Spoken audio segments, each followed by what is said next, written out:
इस कहानी की शुरुआत वहीं से होती है जहां पर पार्ट 1 खत्म हुआ था, जहां पर गॉडजिला ने 2 क्रिएचर्स को मार दिया था और अब इस बात को 5 साल गुजर चुके थे। जहां पर हम एक औरत को देखते हैं जिसका नाम एमा होता है और उसकी एक बेटी होती है और उनका काम क्रिएचर्स को ढूंढना होता है और इनका घर भी जंगलों के बीच में होता है। और अब एक दिन उनके घर के पास बहुत बड़ा धमाका होता है और वो माँ बेटी डरते हुए ऑर्गेनाइजेशन की तरफ चले जाते हैं, जहाँ पर वह देखती है कि एक क्रिएचर ने इस दुनिया में कदम रखा है, यानी कि वो अभी अभी जिंदा हुई है। जैसे ही वो आसपास इतने लोगों को देखती है तो वो घबरा जाती है और उन पर अटैक करने लगती है। अब एमा के पास ऐसी डिवाइस होती है जिससे उस क्रिएचर का गुस्सा ठंडा हो सकता है, यानी कि वो डिवाइस क्रिएचर के आसपास की जो फ्रीक्वेंसी होती है उसे वह कम कर देती है, इसलिए वो उस डिवाइस को उसके पास करती है तो वह सुकून में आ जाती है। ऐसा देखकर वह सभी लोग बहुत ही खुश होते हैं। लेकिन तब भी वहाँ पर एक आदमी जिसका नाम एलन होता है वो वहाँ पर आता है और वो इस डिवाइस को हासिल करना चाहता है, इसलिए एमा और उसकी बेटी को वहाँ से लेकर चला जाता है। और उन्हें लगता है कि इंसानों ने अर्थ का बिल्कुल भी ख्याल नहीं रखा और उसने नेचर के साथ छेड़छाड़ की है। वो चाहता था कि क्रिएचर्स को वापस जमीन पे ले आए।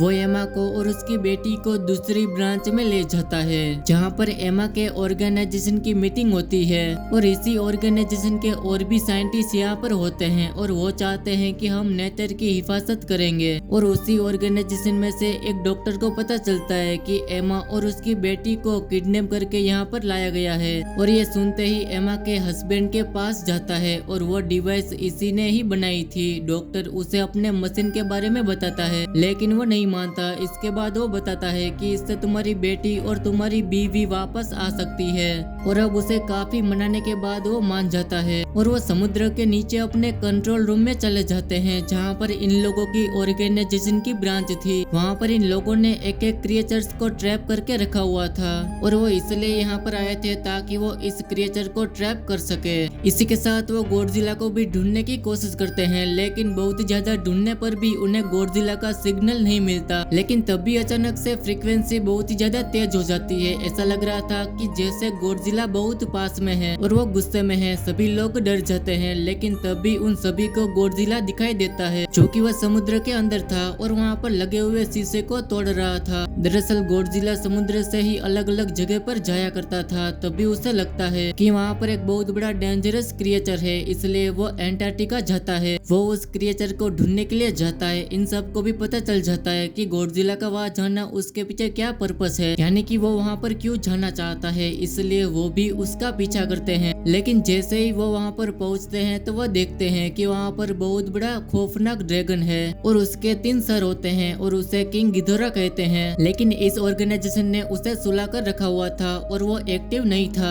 गॉडजिला की इसके साथ काफी दुश्मनी थी और गॉडजिला अक्सर इसे देखने के लिए आया करता था ताकि वो उससे लड़ सके। जब डॉक्टर वहाँ पर एमा को बचाने के लिए जाता है तो वो देखता है कि एमा भी एलन के साथ मिली हुई है और वो सारे प्लान के बाद लाई गई थी ताकि वो उस ड्रैगन को जगा सके। वो अपने फ्रेंड और डॉक्टर के साथ जाने से इनकार कर देती है और जाते जाते उस ड्रैगन की दीवार को तोड़ देती है। लेकिन तभी वो एक्टिव हो जाता है और वो पूरी तरीके से बाहर आ चुका था और गॉडजिला भी उसकी तरफ आगे बढ़ता है ताकि वो उससे लड़ सके। उन दोनों की काफी फाइट होती है लेकिन तभी वो मॉन्स्टर गॉडजिला को गिराकर वो बाकी लोगों की तरफ आता है। एमा ये सब कुछ देखती है तो उसे लगता है कि इस तरह तो काम बिगड़ जाएगा, इसलिए वो अपने डिवाइस को ऑन करती है और वो मॉन्स्टर का गुस्सा ठंडा करती है। इसलिए वो मॉन्स्टर किसी को कुछ नहीं कहता और एमा एलन के साथ यहाँ से चली जाती है और वह सभी लोग वहाँ से निकल जाते हैं। अब ऑर्गेनाइजेशन के लोग मॉन्स्टर के पीछे लगे हुए थे ताकि वो उसे ढूंढकर खत्म कर सके।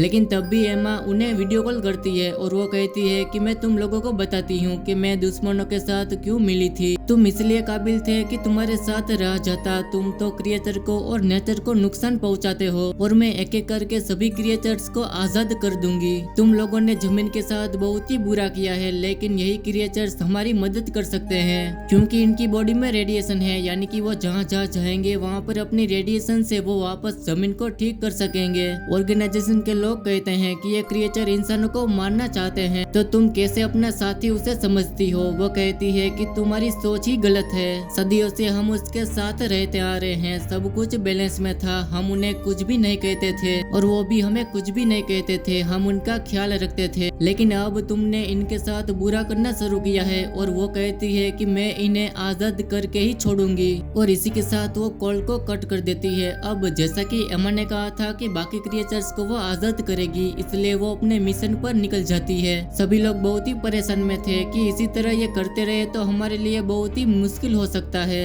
और अब एमा एक और क्रिएचर को आजाद कर देती है जो कि एक वोल्केनो में से निकलता है। और वो वोल्केनो ऐसी जगह पे था, वहाँ पर लोग भी थे और वहाँ पर शहर बसता था। और वो चिंता मुक्त हो जाती है और उसे बस क्रिएचर्स को आजादी करना था और वो किसी के बारे में कुछ भी नहीं सोचती। और ये क्रिएचर जो वोल्केनो में से निकला था वो बहुत ही बड़ा था। आर्मी अपने जहाज से उसके ऊपर काफी अटैक करती है, लेकिन वो आगे से उसे गिरा नहीं वाला होता है कि तब भी वो डर के मारे वहाँ से भाग जाता है, क्योंकि वहाँ पर किंग मॉन्स्टर आ चुका था जो कि उसने सबसे पहले समुद्र से आजाद किया था। और उन दोनों में काफी ज्यादा लड़ाई होती है क्योंकि किंग ड्रैगन काफी ज्यादा पावरफुल था, तो वो उसे काफी ज्यादा जख्मी कर देता है। और अब ऑर्गेनाइजेशन के लोग होते हैं उसकी तरफ वो आगे जाता है, उन पर अटैक करने ही वाला होता है कि तब भी वहाँ पर समुद्र गॉडजिला बाहर आता है और उल्टा उस पर अटैक कर देता है। गॉडजिला उसके 3 सर में से एक को उतार कर वह फेंक देता है। दोनों में काफी ज्यादा लड़ाई होती है और लड़ाई रुकने का नाम ही नहीं ले रही थी। हर तरफ तबाही मच जाती है और यहाँ पर लोग भी डरने लगते हैं, लेकिन उसे गॉडजिला के ऊपर यकीन था। उसी वक्त ऑर्गेनाइजेशन की आर्मी बताती है कि जब वॉर हो रही थी तब हम लोगों ने एक मिसाइल बनाया था और उस मिसाइल का काम यह था कि 2 माइल तक आसपास जितने भी चीजें, जितने भी लोग होंगे उससे ब्लास्ट कर देगा। और हम इस मिसाइल को शूट करने वाले हैं ताकि ये मारा जा सके। इसी के साथ हमें गॉडजिला को भी मारना जरूरी है। वो कहते हैं कि तुम लोग वहाँ से दूर चले जाओ और वो काफी ज्यादा वहाँ से दूर चले जाते हैं। अब आर्मी समुद्र में मिसाइल फेंक देती है और वो बहुत बड़ा ब्लास्ट होता है जिससे गॉडजिला काफी ज्यादा जख्मी हो जाता है और वो दूर जाकर गिरता है। लेकिन हम देखते हैं कि उस मॉन्स्टर को यानी कि ड्रैगन को कुछ भी नहीं हुआ, बल्कि इन लोगों ने उसकी मदद की थी गॉडजिला को मारने के लिए। इसके बाद वो वोल्केनो के पास जाकर उसके ऊपर बैठ जाता है, जिसके बाद वो अपने सर को दोबारा से ग्रो कर लेता है और इसके साथ वो सिग्नल्स भी देता है, जिसकी वजह से दुनिया में जितने भी क्रिएचर्स होते हैं वो जाग जाते हैं। ऑर्गेनाइजेशन वाले काफी ज्यादा परेशान में थे क्योंकि ड्रैगन को इतने बड़े मिसाइल से भी कुछ भी नहीं हुआ था। इसका मतलब ये था कि वो पावरफुल था और अब इसे कैसे हराना है वो सर्च करने लगते हैं। लेकिन तभी वो देखते हैं कि इस जमीन का वो क्रिएचर है ही नहीं, बल्कि वो एलियन है जो कि वह दूसरी दुनिया से आया है। इसलिए गॉडजिला उसे मारना चाहता है क्योंकि गॉडजिला यहाँ का किंग था और वो नहीं चाहता कि कोई और उसकी जगह ले। और अब बाकी के क्रिएचर्स भी यहाँ पर आने लगते हैं और अब इसी के साथ वो क्रिएचर भी यहाँ पर आ जाता है जो हमने स्टार्ट में दिखाई थी, जो कि उसी ऑर्गेनाइजेशन में पैदा हुई थी। और अब इस कहानी में हमें बताया गया है कि वो क्रिएचर गॉडजिला की साथी यानी कि उसकी पार्टनर होती है। गॉडजिला के सिग्नल्स नहीं मिलते तो वो गाना यानी कि सॉन्ग गाने लगती है। तभी वो देखती है कि गॉडजिला के सिग्नल्स मिलने लगते हैं, जिससे उन्हें पता चलता है कि गॉडजिला अभी भी जिंदा है और वो उसी जगह चली जाती है जहाँ पर गॉडजिला था। और ये लोग भी उसका पीछा करते करते समुद्र के नीचे चले जाते हैं और वह सभी समुद्र के गहराई में आकर वह सभी देखते हैं कि दीवार पर अलग अलग पेंटिंग्स बनी हुई है, जिससे पता चलता है कि गॉडजिला, क्रिएचर्स और इंसान सदियों से एक साथ रहते आ रहे हैं। और ये जगह भी गॉडजिला की हुआ करती थी और मिसाइल के बाद जख्मी हो गया था तो वो यहाँ पर खुद को ठीक करने आया था और इसी जगह पर काफी ज्यादा रेडिएशन थी, इसलिए वो यहाँ पर आया, उसकी बॉडी रेडिएशन ठीक करती थी। लेकिन तब भी डॉक्टर को एक आइडिया याद आता है और वो कहते हैं कि क्यों ना हम यहाँ पर न्यूक्लियर ब्लास्ट किया जाए और उसकी रेडिएशन से उसे और भी ज्यादा एनर्जी मिल सके। इसके बाद वो डॉक्टर न्यूक्लियर कैप्सूल लेकर वह गॉडजिला के पास जाते हैं और इतनी ही देर में बाकी की टीम वहाँ से दूर चली जाती है ताकि ब्लास्ट से उसे कुछ ना हो। और डॉक्टर वह आखिरी बार गॉडजिला के ऊपर हाथ रखते हुए कहते हैं कि गुड बाय। और इसी के साथ बहुत बड़ा ब्लास्ट होता है और समुद्र के नीचे हर चीज तबाह हो जाती है। इससे गॉडजिला को बहुत ही ज्यादा एनर्जी मिलती है और इसी के साथ एमा की बेटी वो डिवाइस उठाकर उस मिसाइल के ऊपर लगा देती है और वो उसकी फ्रीक्वेंसी को हाई कर देती है ताकि आसपास जितने भी क्रिएचर्स है वो उसे महसूस करके सुकून में आ जाए। लेकिन तभी इस बात को ड्रैगन फील कर लेता है कि किसी इंसान का ही ये काम है।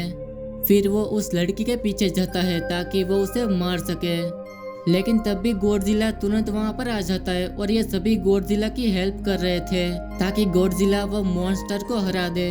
लेकिन अभी भी गॉडजिला इतना पावरफुल नहीं हो चुका था कि वो उसे मार सके और वह किंग मॉन्स्टर वह गॉडजिला को मारने ही वाला था कि तब भी पीछे से वह गॉडजिला की पार्टनर यानी कि वह क्रिएचर आ जाती है और वो उस मॉन्स्टर के ऊपर हमला कर देती है। लेकिन एक और क्रिएचर वहां पर आ जाता है और उसे वह रोक देता है और यहाँ पर उन दोनों की भी फाइट हो जाती है। लेकिन तब भी आसपास की रेडिएशन की वजह से गॉडजिला की एनर्जी काफी ज्यादा बढ़ रही थी, लेकिन वो जख्मी होने के कारण वो उसे हरा नहीं पा रहा था। अब यहाँ पर गॉडजिला की पार्टनर क्रिएचर अपनी जान कुर्बानी देती है और वो खुद को ब्लास्ट कर लेती है और उसकी बॉडी से जितनी भी एनर्जी और रेडिएशन निकलती है वो गॉडजिला के अंदर जाने लगती है, जिससे उसकी जख्म ठीक होने लगती है और अब एक बार वो फिर से पावरफुल क्रिएचर बन के खड़ा हो जाता है। इसके बाद हमें दिखाया जाता है कि एमा अपनी बेटी के साथ और उसका एक्स हस्बैंड उसके पास आ गया है। अब एमा अपना डिवाइस निकालती है ताकि दूसरे क्रिएचर का गुस्सा ठंडा कर सके, लेकिन वो उसके पीछे भागने लगती है। ऑर्गेनाइजेशन के लोग भी वहां से जा चुके थे और अब किंग मॉन्स्टर व एमा को मारने ही वाला था कि तभी गॉडजिला उससे फाइट करने लगता है, लेकिन मॉन्स्टर उसके ऊपर आग उगलने लगता है। गॉडजिला जानता था कि उसका एनर्जी लेवल बहुत ही ज्यादा है और वो उससे आसानी से हरा सकता है और अब फाइनली वो उसे हिट करके उसे मार देता है। इसके बाद हम देखते हैं कि सभी क्रिएचर्स गॉडजिला के सामने आ जाते हैं और वो सभी उससे छुपने लगते हैं क्योंकि वो अब यहाँ का किंग था। और इसी के साथ ये कहानी यहीं पर ही खत्म हो जाती है। अगर आप सभी को कहानी पसंद आई हो तो वीडियो को लाइक कर देना।